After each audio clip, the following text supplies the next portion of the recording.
Espace TV. Espace TV, le journal de 13h.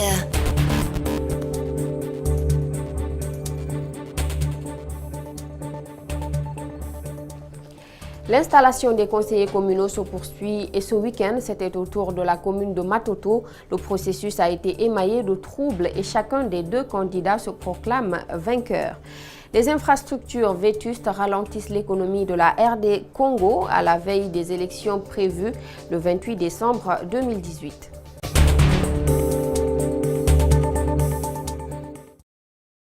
Bonsoir à tous, bienvenue dans cette édition d'information. Sur les 5 communes de Conakry, c'est seulement Matoto qui n'a pas connu son maire. Le vote pour l'élection du bureau exécutif communal a connu des troubles samedi dernier. Depuis, chacun des deux candidats de l'opposition et de la mouvance revendique la victoire. Malik Sandiana Kamara, Alseni Kamara nous signe ce reportage.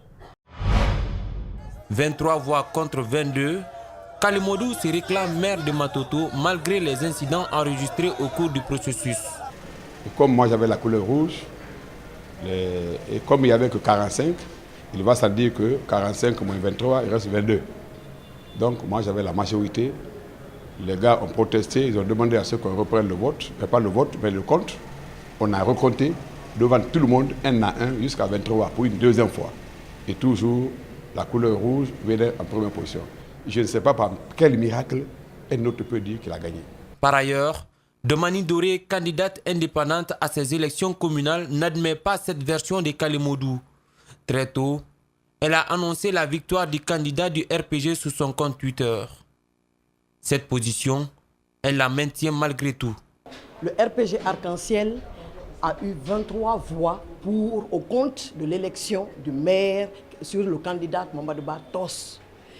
Rappelez-vous, dans les propos de M. Kalimodou, il a au moins eu l'honnêteté de rappeler qu'il y a eu 3 comptages. Le ministre de l'administration du territoire s'est saisi de la situation. Il a décidé d'annuler le vote dans le but de reprendre le processus. Sur la question, les avis des acteurs restent divergents. Bouba Condé n'a pas qualité d'annuler un vote. Le processus peut être stoppé parce qu'il y a un incident. Il n'a pas du moment que les chiffres ont été annoncés. Le vote du maire a été passé. On doit revenir maintenant pour poursuivre le vote pour le premier vice-maire ou pour le 7e vice-maire. Mais le maire qui a été déjà élu, on ne reprend pas. L'organisateur de ces élections, c'est le MATD, à travers le ministre de l'exécutif. Par conséquent, si ce même ministre annonce l'annulation de ces élections, franchement que les juristes nous disent qu'est-ce qu'il en faut. Une chose reste claire, du moment où il y a doute, il faut qu'on reprenne. Une retraite annuelle du ministère des Mines a eu lieu le week-end dernier dans la préfecture de Kindia. Une occasion pour les cadres du département de procéder à une présentation des documents de planification du secteur minier, puis dresser un bilan, identifier les défis et les perspectives du domaine. De retour de la ville des Agrumes, voici le reportage de Djibril Ba et Abou Koria Kourouma.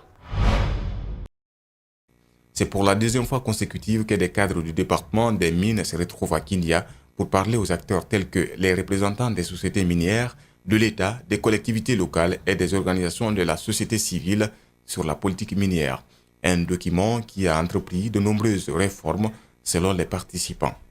Les mines nous permettent d'améliorer nos capacités nationales à travers le personnel formé dans le secteur minier et les entreprises locales, les PME locales qui travaillent avec le secteur minier, qui arrivent à rehausser leur niveau et à mieux vendre leurs services dans les autres secteurs de l'économie et même au-delà de la Guinée. Cette rencontre pour les participants est aussi une manière de traduire cette théorie du chef de l'État qui s'intitule « Accélérer la croissance », catalyser la transformation structurelle de l'économie pour un développement durable. Dans ce postulat, il s'approprie de tous les contours du document de politique minière. Nous faisons de la planification et c'est dans cela qu'il y a certains documents que nous sommes en train de partager avec l'ensemble des acteurs, notamment la déclaration des politiques minières, le plan de développement du secteur minier.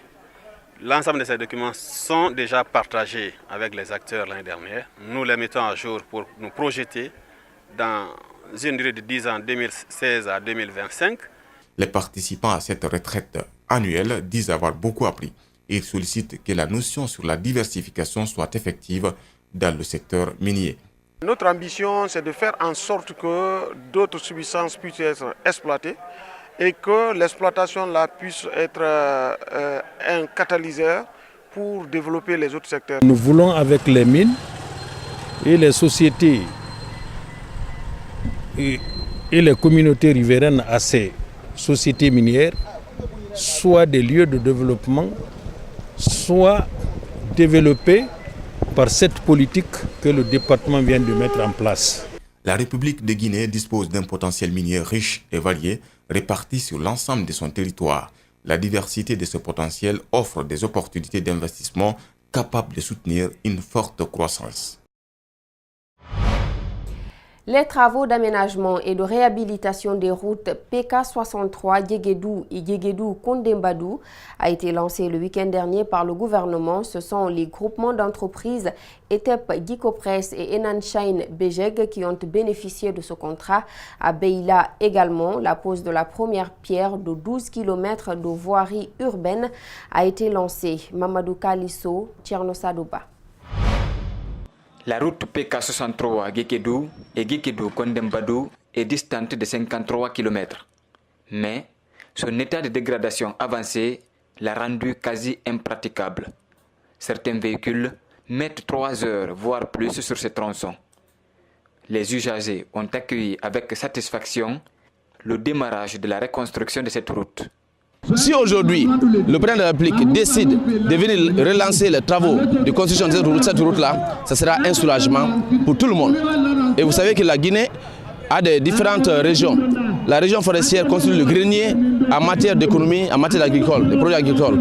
Donc aujourd'hui, c'est un soulagement pour toute la population de Guéguédou, pour toute la population de la Guinée forestière, parce que cette population-là avait vraiment souffert sur cette route-là. La réalisation de ce tronçon est financée par la Banque islamique de développement, le Fonds cohésien et la BADEA pour une durée de 2 ans 6 mois. Ce sont 2 groupements d'entreprises nationales et étrangères qui exécutent les travaux. Le ministre des Travaux publics explique ses choix. Pour que nos entreprises guinéennes soient à la hauteur de ce qu'on peut attendre d'elles, il faudrait qu'il y ait dans un premier temps une association avec d'autres entreprises qui ont fait leurs preuves dans d'autres pays pour que nous puissions aller plus vite. C'est pour cela que nous avons privilégié des groupements sur les 2 tronçons, sur des routes aussi importantes que ces routes nationales. Et je pense que ce serait vraiment un partage d'expérience et surtout de technologie. Après Guékédou, la préfecture de Beila a reçu la délégation dirigée par le chef de l'État, professeur Alpha Condé. Cette localité bénéficiera également de 12,6 km de voiries urbaines. Le montant de ces projets est estimé à 158 milliards de francs guinéens. L'entreprise en charge des travaux revient sur les caractéristiques de cette route. Une plateforme de 10 mètres linéaires, une chaussée de 7 mètres linéaires, 2 accotements de part et d'autre de 1,50 m chaque, des caniveaux en béton, une couche de fondation, une couche de base, un revêtement en béton bitumineux. Après la Haute-Guinée et la forêt, la prochaine étape sera le Fouta, plus précisément à Labé, Pita et Dalaba, où des travaux de construction de voiries urbaines seront entamés. Des citoyens se mobilisent pour la construction de caniveaux dans leur quartier. Mieux, ils réparent les routes avec une seule brouette. Une initiative des jeunes du kilomètre 36 dans le secteur Sougueta. Notre équipe de reportage s'y est rendue pour connaître les motivations de ses habitants et leurs attentes par rapport à l'État. Alcéné Bari commente les images de Yacouba Traoré. Secteur Sougueta, kilomètre 36. Route dégradée, pas de caniveau, l'autorité de l'État n'existe que de nom. Et pourtant, cette zone est bel et bien pratiquée par les automobilistes et les passants. Les jeunes et les notables de la localité sont tous mobilisés pour réparer ces routes et creuser les caniveaux avec des moyens limités. Aujourd'hui, nous n'avons pas les forces, nous n'avons pas les moyens de mettre des fossés qu'il faut dignes des noms. Mais tout ce que nous voulons, c'est de chercher à se donner la main. Étant les jeunes motivés de ce quartier, on se donne la main, nous créons des fossés, nous arrangeons des routes et attirer l'intention de l'État pour voir ce qui se passe ici. Ici, en saison hivernale, la route est impraticable. La boue, les flaques d'eau restent le quotidien des riverains. En saison sèche, c'est aussi un autre malaise. Le secteur se réveille avec la poussière. À cela s'ajoute le manque d'eau. Désormais, les citoyens comptent se faire entendre, mais à travers des initiatives de développement. Nous demandons à la bonne volonté de tout un chacun, le chef de l'État, le Premier ministre, le ministre Naïté, le ministre des Travaux publics, de penser à nous, parce que nous sommes en train d'aider l'État, parce que nous pensons que chaque citoyen de ce pays doit faire quelque chose d'abord avant que l'État ne vienne à ton secours. C'est ce que nous sommes en train de faire. Les travaux s'effectuent tous les dimanches et chaque citoyen a sa partition à jouer dans la construction de ces caniveaux. Les femmes apportent des convives et de l'eau et les hommes s'occupent du reprofilage de la route. Un collectif de défense des personnes affectées par le VIH-Sida a tenu ce week-end une rencontre au Palais du Peuple. Cette rencontre, qui a regroupé des acteurs impliqués dans la lutte contre le sida, vise à faire des plaidoyers pour la promotion des droits des patients. Compte rendu, Mamadou Boyi Diallo, Ibrahima Sori Kamara. Cette rencontre, qui regroupe des acteurs évoluant dans la lutte contre le VIH-Sida, vise à mettre en place des stratégies de riposte et de prévention contre la maladie.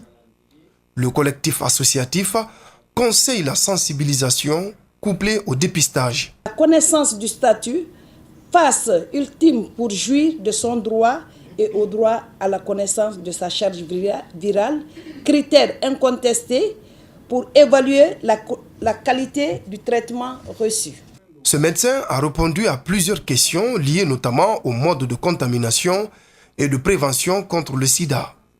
Des échanges fructueux qui ont permis à chacun d'être outillé sur comment se protéger contre la maladie. Le traitement ARV devient un véritable moyen de prévention. C'est pourquoi, ils l'ont dit, quand c'est dépisté à temps, traité à temps, on va moins gérer les infections opportunistes. Si vous remarquez bien, vous qui êtes dans les structures, avant le Fonds mondial achetait assez de médicaments contre les infections opportunistes. Mais maintenant, aujourd'hui, ils n'acceptent pas. L'ONG Soltis évolue depuis près de 10 ans aux côtés du ministère de la Santé dans le cadre de la lutte contre la maladie. Sa représentante promet d'accompagner les initiatives visant à éradiquer le sida. Pour améliorer et pour accéder à cette qualité sur toute la chaîne de la riposte nationale face au VIH. Cette journée de plaidoyer pour la promotion des droits des patients sera élargie à d'autres créneaux. Objectif, sensibiliser et organiser des moyens de lutte contre le sida. Associatif guinéen, en partenariat avec Médecins sans frontières, a organisé un semi-marathon ce week-end à Conakry. Le but de cette activité sportive est de sensibiliser les jeunes sur le VIH-Sida. Le thème retenu pour ce marathon est « Pour une génération sans VIH ». Les images d'Alseni Camara sont commentées par Idriss Abari. C'est ici, au carrefour de l'hôpital Donka, que le coup d'envoi de ce semi-marathon a été lancé. Les participants ont fait le tour du Palais du Peuple avant de rejoindre le siège de Médecins sans frontières à Koléa, point d'arrivée. Ce sont plusieurs organisations qui œuvrent dans la sensibilisation pour le dépistage qui ont pris part à cette cérémonie sportive. On ne peut rien dire ici qu'on n'a déjà pas entendu. Donc, c'est les actions qu'il faut mener sur le terrain dans la lutte contre le VIH désormais. La parole, on en a largement dit. Donc, je pense qu'aujourd'hui, toutes les organisations qui se sont jointes à nous vont se joindre à nous davantage dans la lutte contre le VIH. C'est pourquoi vous avez vu, l'associatif MSF s'engage pour une génération sans sida. L'objectif principal de ce semi-marathon est d'accompagner les personnes vivant avec le VIH-Sida dans leur lutte. L'associatif Médecins sans frontières a dans son programme un volet consacré à la lutte contre les stigmatisations à l'endroit des victimes de cette pandémie. Ça nous réconforte, ça nous montre que nous sommes accompagnés. C'est ce que le PVVH a besoin. Le PVVH a besoin de soutien moral. Et on a vu, on a commencé ensemble, on est arrivé, c'est nous qui avons gagné. On a tous gagné, surtout nous, le collectif. Parce que c'est dans notre œuvre, c'est dans la lutte contre le VIH et pour la protection des PVVH. Les vainqueurs de la course ont été récompensés par la mission de Médecins sans frontières, tout en invitant à poursuivre les efforts de sensibilisation afin de vaincre la maladie.